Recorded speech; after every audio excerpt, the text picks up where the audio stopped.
Good morning students.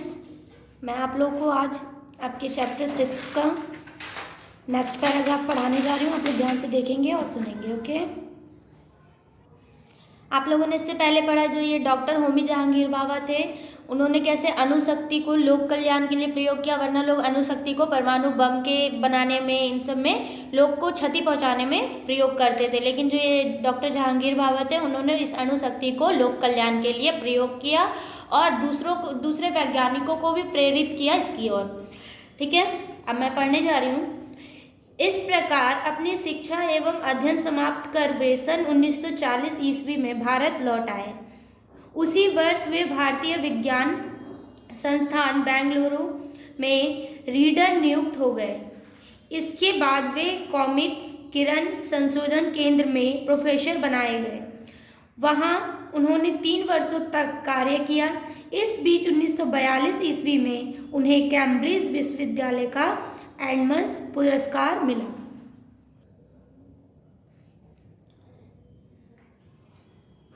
वे comics किरणों के अनुसंधान के फलस्वरूप लंदन की रॉयल सोसाइटी के फेलो चुने गए थे। अब तक डॉक्टर भाभा का देश विदेश में काफ़ी नाम हो चुका था। विभिन्न विद्यालयों ने डीएससी की उपाधि प्रदान कर उन्हें सम्मानित किया। ये अंडरलाइन करेंगे। वे 1951 ईस्वी में भारतीय विज्ञान कांग्रेस के अध्यक्ष चुने गए। ये भी अंडरलाइन करेंगे कि वो कांग्रेस अध्यक्ष कब चुने गए, कौन से सन में, तो 1991 ईस्वी में।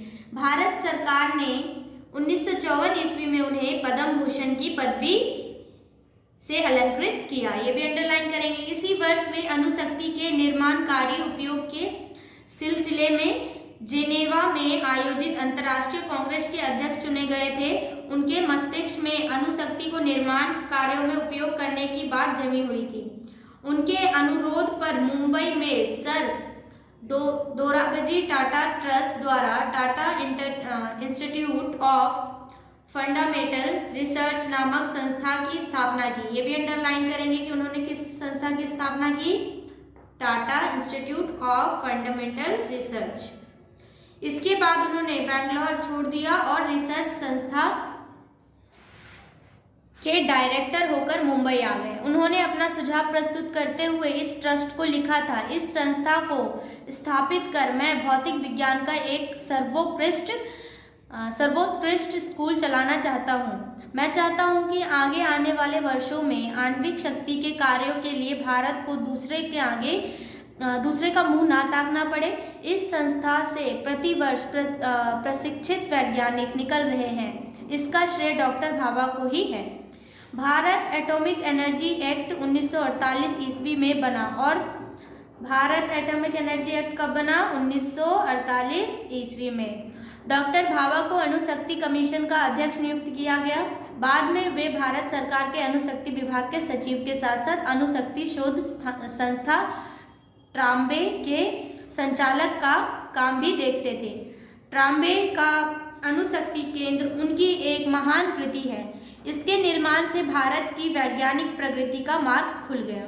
आज ट्राम्बे के इस संस्था में लगभग 8000 वैज्ञानिक हैं, जिसमें लगभग 2000 वैज्ञानिक एक तकनीकी स्नातक भी शामिल हैं। आज यह केंद्र संसार के सर्वश्रेष्ठ वैज्ञानिक संस्थाओं में से एक है। डॉक्टर भाभा सुप्रसिद्ध वैज्ञानिक होने के साथ साथ संगीत प्रेमी थे। आप लोगों ने स्टार्टिंग में भी पढ़ा है कि उन्हें संगीत सुनना बहुत अच्छा लगता था, कि पहले वो रोते थे, उनके पिताजी उनको क्या सुनाते थे, ग्रामोफोन से संगीत सुनाते थे, इसीलिए उनको संगीत से बहुत प्रेम हो गया।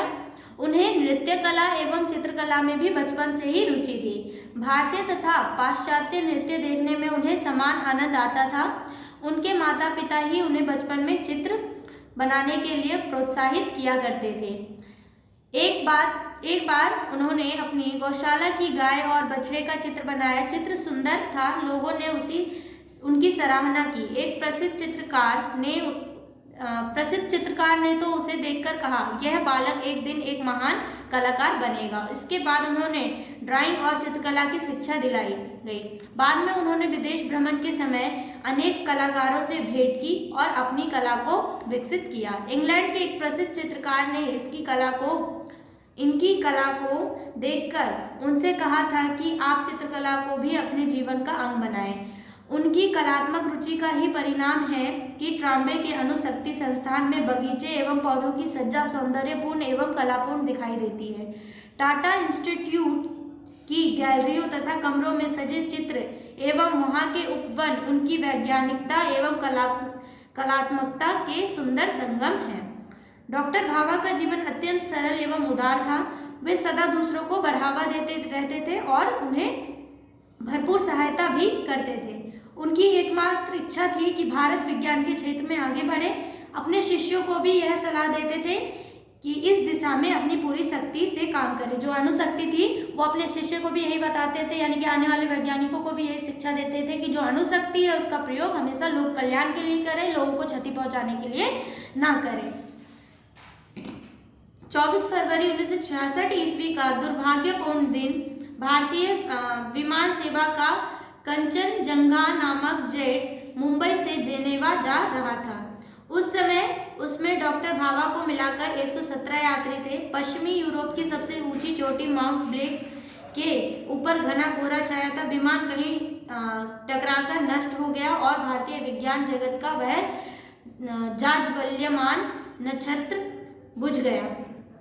डॉक्टर भाभा की मृत्यु से राष्ट्र को ही नहीं विश्व को एक महान क्षति पहुंची। वे अब नहीं है, परंतु उन्होंने विज्ञान जगत को जो अमूल्य भेंट दिया है वह भावी वैज्ञानिकों के मार्गदर्शक के रूप में अमर रहेगी। ये अंडरलाइन करेंगे। उनकी मृत्यु कब हुई? 24 फरवरी 1966 ईस्वी को।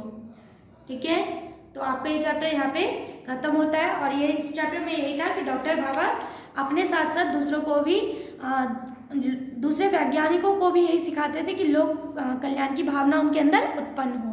ये प्रेरणा देते थे, वो अपने अंदर ये प्रेरणा रखते थे और दूसरों के अंदर भी ये प्रेरणा जागृत करते थे कि अणुशक्ति का प्रयोग जो है या फिर विज्ञान का प्रयोग जो है लोगों को क्षति पहुंचाने के लिए प्रयोग ना करें तथा दूसरों की मदद के लिए इसका प्रयोग करें। तो आपका ये चैप्टर यहाँ कंप्लीट होता है। आप लोग इसका वर्ड मीनिंग अपनी कॉपी में नोट करेंगे और एक्सरसाइज भी करेंगे। आपका आज का ये होमवर्क है। Okay, thank you.